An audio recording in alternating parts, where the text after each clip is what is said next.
Tēnā koutou, tēnā koutou, tēnā koutou katoa, no mai, haere mai, ki te hui nei. This is a Te Kete Rongomau Māori rōpū presentation. Ko waio, ko Johnny Pōtiki toku ikua, ko Kaitahu Rata, ko Kati Māmoe, ko Waitaha Oku Iwi, ko Te Kete Rongomau Principal Investigator, Co-Principal Investigator.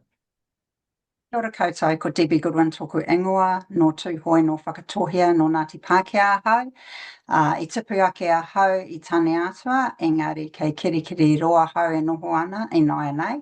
So I grew up in tāne atua and I live and work in kirikiri roa in Hamilton. So our title is reflective of the current environment in the health and our team's passion for the voices of tangata whaiora and whānau. The Te Kete Rongomau Research Project was gifted the name from Hori Kingi and We Tito Huata. The name refers to a kariwa, Te Kete, or a taonga, or precious resource. In this sense, the taonga represents advanced preference statements, which are seen as an agreement or settlement of autonomy, controlled power, and control and power. The research project was born from two existing research teams, and we're so fortunate to be working with Health New Zealand Waikato and Health New Zealand Lakes. The Te Kete Rongomau research is a 3-year project funded by the Health Research Council. So the team, these are all the members of our Māori rōpū, 9 in total, and it consists of 2 principal investigators Māori, 5 Māori members from the Waikato team, and 1 from the Lakes. Our research assistant is also from Waikato. However, Cindy has now moved overseas. The governance group that has the overarching authority over Te Kete Rongomau has 4 Māori members, Dr. Kerry Prentice, Araha Metcalf, Jordana Beerling, and Hori Kingi. Now today we wanted to talk about 3 points, and Armin Tamatea gave us the name of our presentation today, Spinning Plates on the Edge of a Volcano.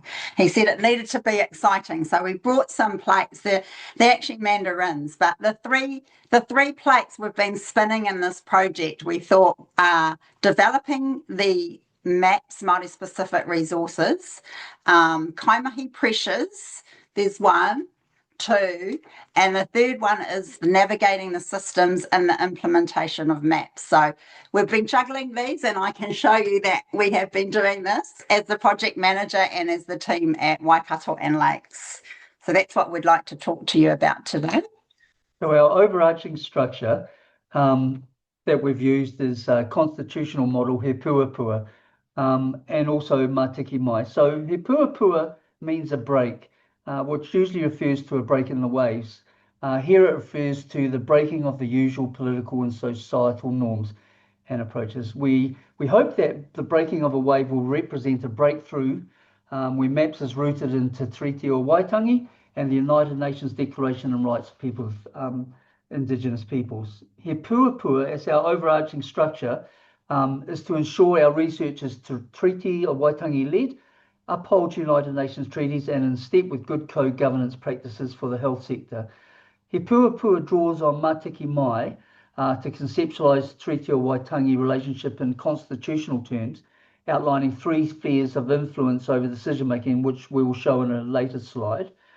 He puapua also provides a roadmap to fully realise United Nations Declaration of Rights of Indigenous Peoples, and in doing so helps us to envisage Lakes and Waikato mental health teams compliant with Te Treaty o Waitangi. With He Puapua, there will be equity between peoples within the project, which means rangatiratanga Māori authority is recognised and accepted. So the kore, in the beginning, the study protocol, Tino Rangatiratanga Sphere, which was led by Armon and myself, and also Debbie and Dave Austin. So we use this model to facilitate Māori hui. And then on the other Kawanatanga Sphere, there were hui facilitated by Katie Tom. So overarching, this piece of work is a Māori-centred piece of co-production, and there's a relational sphere where certain things overlap in the space. So the nothingness, or the beginning of the project, so we wanted to generate Māori-specific maps, and we also wanted to create Māori-specific resources within the Tino Rangatira sphere. So in the co-design Hui across Waikato site, we had 41 participants, and in the lake site we had 84 participants. There were 45 Māori tangata whaiora and kaimahi in the Lakes Hui, and 25 Māori tangata whaiora and kaimahi in the Waikato Hui. The Māori-specific resources were developed through a co-design approach. In the Hui, Amon and I led the work, and we were excellently supported by We in the Lakes, where he organised the participants to attend and also provided hangi, and that was really successful. In Waikato, Debbie and Dave Austin organised everything and co-led this work. So what I'll talk about now is some of the things that people wanted to be included in maps. So they wanted the incorporation of Tao Māori values, options and access. And they also wanted a Māori-specific tool that could reflect Māori ways of doing things. It was also very important to include whānau and how to support their needs. People also thought that the prioritisation of preferences for the map, so the way that the maps looked and the art around the maps, and I also mentioned taniwha and a awa visual for Waikato. And what to be considered when developing maps? Māori-centric processes, so manaakitanga, kai, karakia, whanaungatanga, rituals, and a collective approach. Māori values and engagement were really important from tangata whaiora, and it came right across both hui. And they also wanted environments that supported tangata whaiora. So to look at some of the barriers, so staff attitude, they were a bit worried about staff not having buy-in to the hui. And there was also they believed that there'd be no commitment to the maps. There was a lack of confidence in engaging with Māori tangata whaiora and whānau, and limited options for tangata whaiora. Spaces are limited, services are limited, activities, access, resources are limited. So there was a fear of not really having the right services and the right Māori ways of doing things within the services. Tangata whaiora and staff would be divided, not acting as one, and not recognising culturally appropriate behaviour and options. And there was also not valuing Te Tiriti or cultural-led services. However, there was a genuine excitement about maps.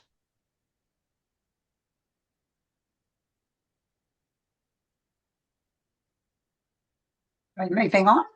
Yes.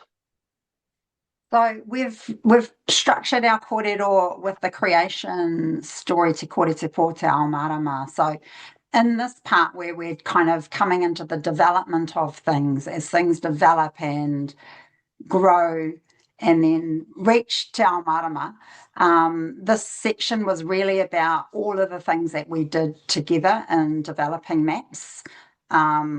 So through those focus groups that Johnny talked about and co-designed with the local site teams, we ended up in Waikato with just one map, which reflected Te Ao Māori, but everyone felt that it was going to be useful for all. So as you can see on the slide there, this is one page of a 3-page map. It's a very simple form. That was key to keeping to tangata whaiora voice, was to keep it simple and to include our location where we were. So this is the Waikato River, where 5 river iwi connect to this river, as well as the people that live in the district of Waikato and the surrounding districts that Waikato Hospital supports as well.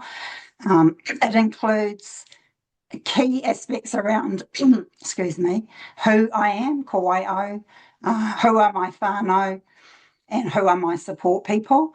On the other page, it goes through Te Whare Tapa Whā elements and prompts that reflect that might prompt them to share things that are important to them about what they prefer if they were being cared for either in community or inpatient teams, or by any service actually.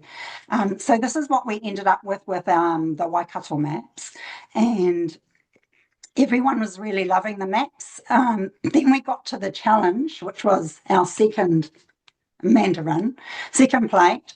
Some of the key challenges there are the time that kaimahi have, the pressures that we have in this political system, and with all the changes that are happening. So there's a lot going on, especially for the Waikato kaimahi and the leaders there, and time was a key pressure and barrier really for kind of getting this implemented as quickly as we wanted to.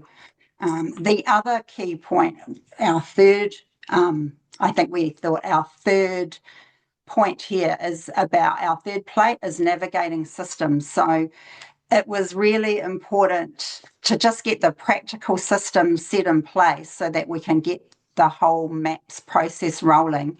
Up onto the clinical files was a key thing that we had to really sort out, and it wasn't actually that easy.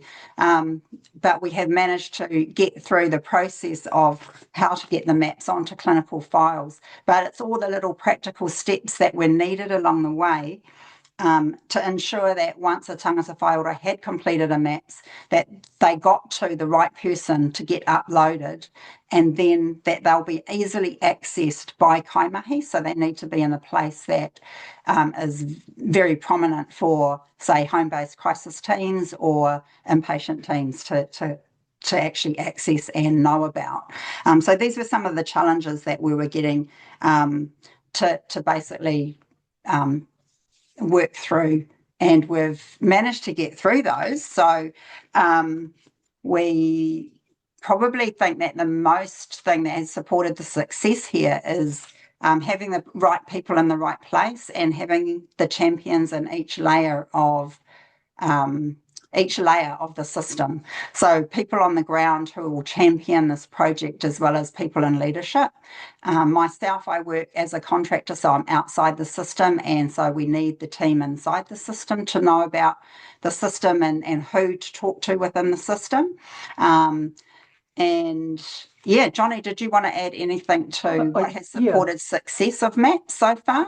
Yeah, I think in the Lakes area, having a clinical nurse specialist supporting the project manager has been really important, and they kind of work really hand in hand.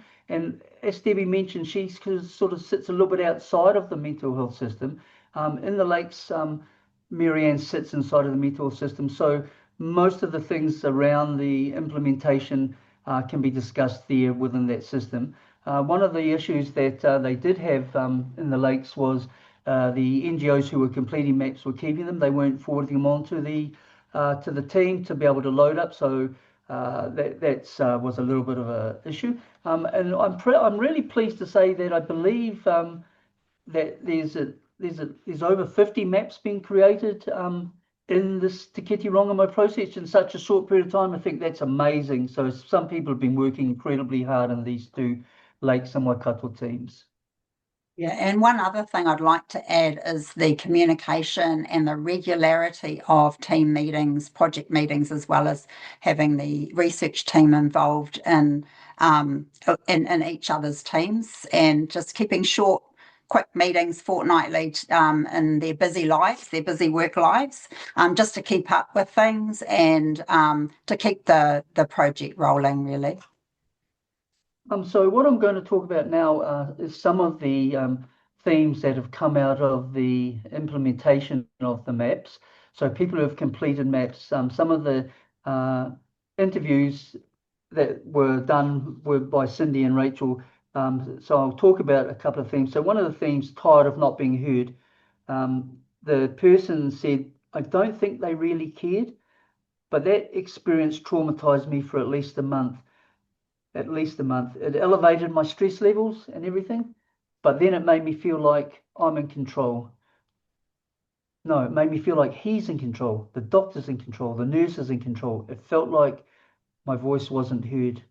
In theme 2, the opportunity to have a voice, which is a really important part of this work. We're really pleased to have the opportunity to voice People were really pleased to have the opportunity to voice their opinions and preferences. One person said, but having maps this time around, while I'm well, is the first time I've had the opportunity to voice what I want. That aroha and tautoko for supporting my needs. In the past, it wasn't even considered. The first time ever I filled in the maps or a form like this. In theme 3, very different questions. There was a sense that maps offered a very different set of questions to the normal questions that might be included in treatment plans.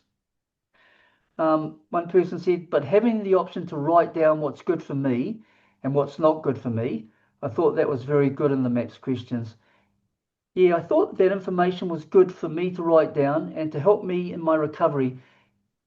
As things that I want, what I want, I felt like I was heard, but I also felt like I was acknowledged. For my recovery, I really liked it, that I get to write down that I would like to go to the beach, that I'd like to go for a walk, or spend time away from my family. I would like to do some baking to help me. It's therapeutic for me to do this when I'm unwell. It helps my creative side. A different person said, yeah, what's available? It's the same with places. I like to visit to help in my recovery. Well, shit, the beach, obviously, but I wasn't sure if that meant, yeah, do I want to go to a bloody nice beach or have a cocktail on the beach? Yes, I do need to sort places where I need to go. And theme 4, more support to complete maps. Many tangata whaiora had support to complete their maps, but there was a sense that more support would have been helpful.